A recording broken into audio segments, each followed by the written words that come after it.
세계적인 거장 반열에 오른 봉준호 감독이 6년 만에 신작을 갖고 돌아왔어요. 대단한 헐리우드 블록버스터입니다.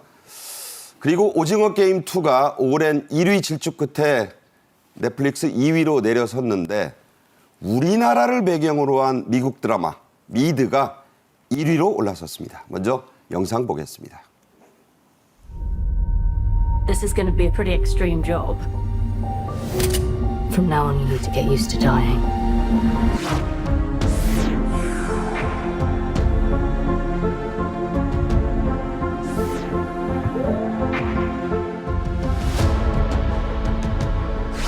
Have a nice day. See you tomorrow.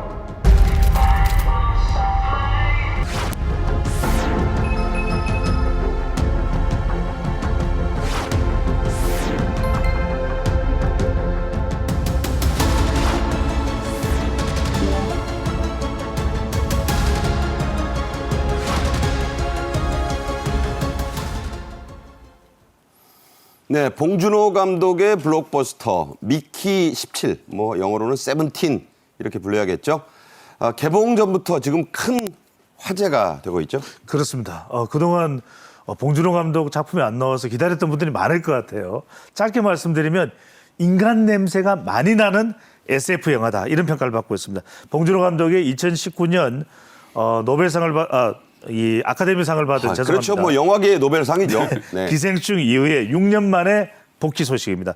블록버스터 대장 영화죠. SF 미키 17 2월 28일 개봉할 예정입니다. 주인공이 그 트와일라이트 시리즈로 유명한 로버트 그렇습니다. 패틴슨. 워낙 매력적인 남자 배우로 알려져 있는 로버트 패틴슨이 이제 관객들과 만나게 됩니다. 미키 17 많은 제가 스포일 공개를 할 수는 없는데 복제 인간을 소재로 하고 있는 SF 소설 미키 7이 원작입니다. 자, 17인데 왜 원작은 7일까? 그건 나중에 그렇죠. 또 저기 나오네요. 예, 네. 말씀드릴게요.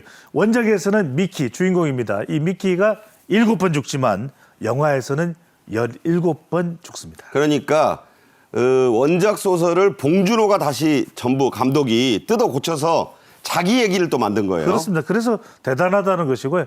화려한 이 배우들만큼이나 내용 구성이 상당히 오랜 시간 편집을 했어요. 그런 평가도 나오고 있습니다. 네, 봉 감독은 옥자, 설국열차 이런 영화들로 이미 SF물에도 일가견을 보였죠.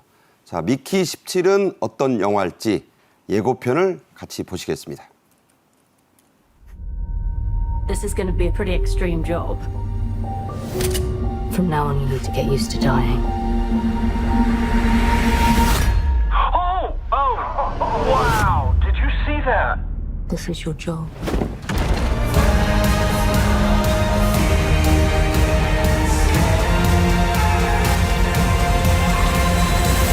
Hey, Mickey.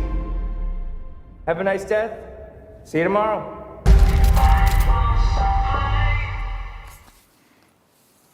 원래 원작에는요, 이게 1000년 후의 미래예요. 그러니까 너무 감이 좀 떨어지더라고요. 저도 지금 봤는데. 그래서 봉 감독이 2050년으로 이걸 당겼습니다. 근미래라고 그러죠. 젊은 분들은 또 나이 들었다고 해도 살 수 있는 어떤 2050년의 상황을 만들어낸 겁니다. 그 제작비를요, 한국 감독으로는 역사상 가장 많이 썼다고요? 예, 그렇습니다. 1억 5천만 달러 정도로 추정이 됩니다. 1억 5천만 달러면은 우리 하나로 하면 2천억 원. 2천억 원. 2천억 원. 그런데 할리우드의 블록버스터 영화, 대형 블록버스터 영화는 대충 이 정도 들어간다고 해요. 투자를 이렇게 대담하게 투자를 하는데 우리나라 현실에 비추면 엄청난 금액이죠. 우리나라에서 보통 영화 투자하면 대형 영화라고 해도 한 250억 원.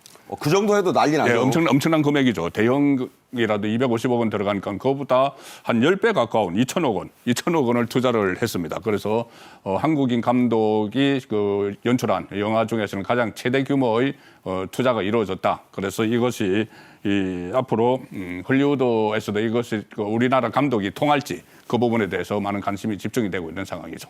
봉 감독 자신이 그런 얘기를 했대요. 살인의 추억 때에 네. 쓴 제작비에 비하면 너무 겁나게 많다. 과연 어떤 작품이 나왔을지 궁금합니다. 그때 라면 먹고 짜파게티 먹고 그랬잖아요. 그러다가 이건 차를 갖다 부수는데 수천만 원짜리 차를 막 엄청나게 부쉈다고 합니다. 봉준호 감독은 AI가 쓸 수 없는 그런 시나리오를 쓰기 위해 고민을 참 많이 했다고 하는데요. 주연을 맡은 세계적인 스타 로버트 패틴슨은 살인의 추억을 보고 이걸 어떻게 봤는지 잘 모르겠지만 봉 감독의 팬이 됐다고요? 그렇습니다. 유명 배우들, 세계적인 할리우드 스타들도 이제는 봉 감독의 팬입니다. 또 봉준호 감독이 주목받는 이유는 워낙 이 각본 시나리오에 공을 많이 들입니다. 봉준호 감독이 AI가 쓸 수 없는 시나리오를 매일 밤 고민했다. 그래서 이번에도 제작 촬영을 다 하고 난 이후에도 편집에 그렇게 공을 들였다고 합니다. 네. 이렇게 이야기를 했습니다. 이세돌 바둑 처럼. 기사가 그렇죠. 알파고를 굴복시키는 한 수를 뒀듯이 저도 AI가 따라갈 수 없는 한 수를 세 페이지마다 한 페이지, 두 페이지, 세 페이지마다 하나씩 넣는 시나리오를 쓰고 싶다. 이렇게 또 이 의욕을 또 드러내기도 했었는데 이 패터슨 배우가 이런 이야기를 했습니다. 봉준호 감독의 살인의 추억을 보고 이 봉 감독의 세계관에 매료됐다. 이런 표현까지 할 정도입니다. 참 우리가 보유한 자랑스러운 세계적 거장이 아닐 수 없습니다. 반면에 요즘 우리 영화계 좀 시쳇말로 죽을 쓰고 있는 것 같아요. 스타 송중기 씨는 눈물을 보였고 역시 스타인 이성민 씨는 텅 빈 영화관 주차장에 상심을 했다고요. 네. 그러니까 온라인 동영상 서비스, OTT라고 하죠. 그것이 그 코로나 팬데믹 때부터 굉장히 유행을 했어요. 그동안은 젊은 층을 중심으로 많이 확산이 됐는데 이게 보편화되면서 그러면 영화관이 상대적으로 영화관을 찾는 관객들이 상당히 줄어들었어요. 네. 그래서 최근에 뭐 개봉된 영화가 거의 뭐 한 32만 명 수준에 그쳤다 이런 영화도 있고 또 송강호 정도 하면은 흥행, 루승용 다 흥행이 보정되는 고정수표. 고정수표들이죠. 그런데 그 배우들이 찍은 영화도 일성이라는 송강호 주연 영화가 32만 명이 그쳤고 거의 뭐 망했네요. 네, 루성용 주연의 아마존 할명수 60만 명.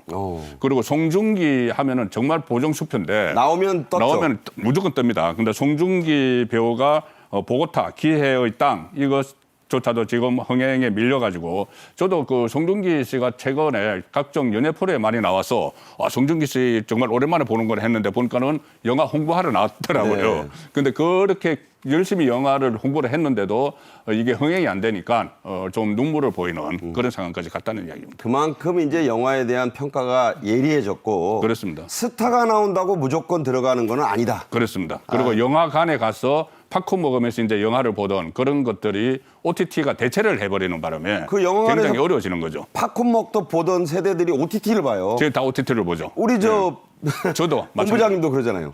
그런 추세로 저도 옮겨가고 있는 상황이죠. 그러니까 거의 옮겨가고 있다. 있는 상황인데 그러니 극장이 되겠습니까? 그런데도 만약 대형 영화, 가령 예를 들어서 제가 어릴 때 감명 깊게 본 벤허 같은 이런 영화는 정말 대작. 예, 정말 대작은 정말 영화관에서 봐야지 스펙타클한 그게 딱 느껴지거든요. 그래서 아마 영화관이 살려면 그런 대형 영화를 해서 정말 대형 스크린에서 보는 그런 시대를 다시 맞이할 수도 있을 것도 같아요. 네.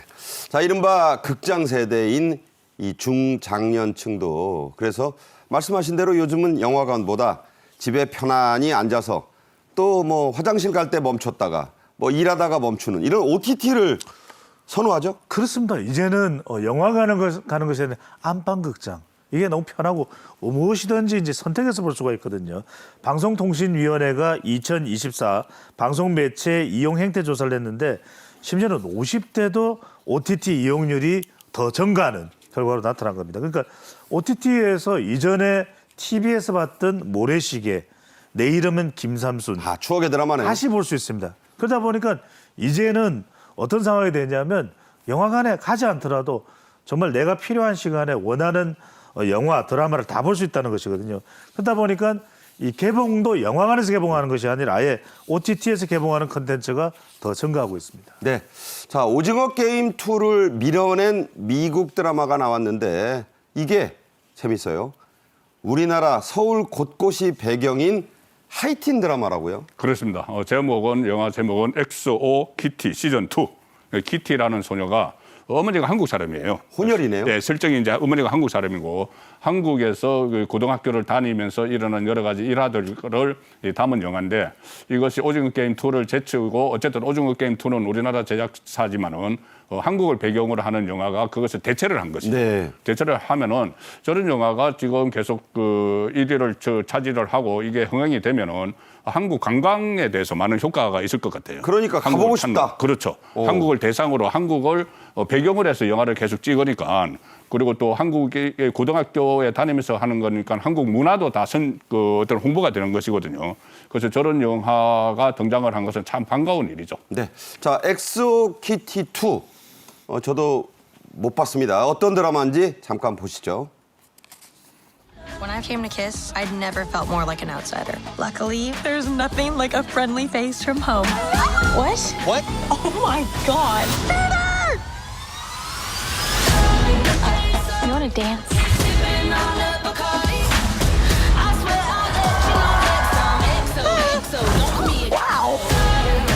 It's a whole new. I'm gonna make the most of it. You are Kitty Sean frickin' Cubby. Don't you forget it.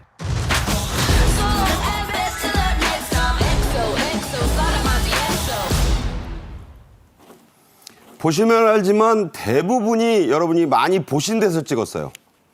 한국 배우가 등장한 미드는 있었지만 이렇게 아예 한국을 배경으로 한 미드가 히트하는 건 처음이죠. 그러니까요. 하이틴 드라마 재미가 있는 겁니다. 한국을 배경으로 한 것도 배경이지만 엑소키티 뻔하지만 펀한.